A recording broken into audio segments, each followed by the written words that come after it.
फ़कीर की पेशगोई। किसी मुल्क पर एक बादशाह हुकूमत करता था। बादशाह और मलका बहुत उदास रहते थे क्योंकि उनकी कोई औलाद न थी, जबकि पड़ोसी ममालिक के बादशाहों के बहुत से बच्चे थे। महल के बाहर एक फ़कीर भीख मांगता था। शुरू में तो बादशाह और मलका उसे कुछ न देते थे, मगर एक दिन उन्होंने वज़ीर के कहने पर उसे महल में बुलाया, उसे तरह तरह के खाने खिलाए। फ़कीर बादशाह और मलका के नेक दिली पर बहुत खुश हुआ और उन्हें दुआ दी, उन्हें औलाद की नेमत मिले। एक साल बाद मलका के यहाँ बहुत ही खूबसूरत बेटी पैदा हुई, इतनी खूबसूरत के चाँद भी उसे देखकर शर्मा जाता।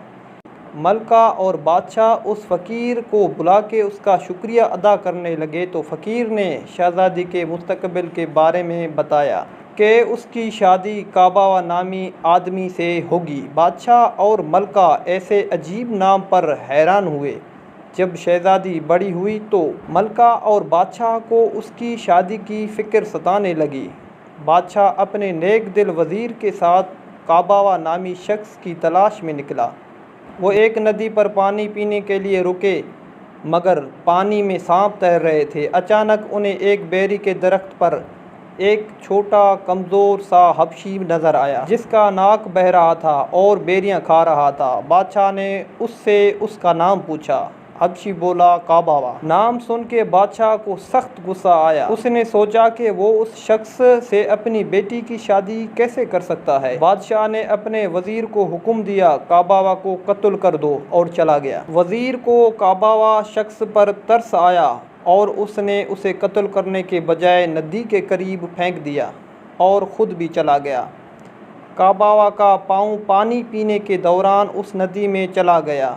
जब काबावा ने पाँव बाहर निकाला तो खूबसूरत और गोरा हो चुका था। उसको पता चल गया कि वो जादुई नदी है। उसने उस नदी में छलांग लगा दी और जब निकला तो वो खूबसूरत नौजवान बन चुका था। वज़ीर ने बादशाह को नहीं बताया था कि उसने काबावा को जिंदा छोड़ दिया है। बादशाह ने शहज़ादी की शादी किसी मुल्क के बड़े शहज़ादे से करने का फ़ैसला किया तो शहज़ादी बीमार हो गई और कोई भी हकीम उसका इलाज नहीं कर सका।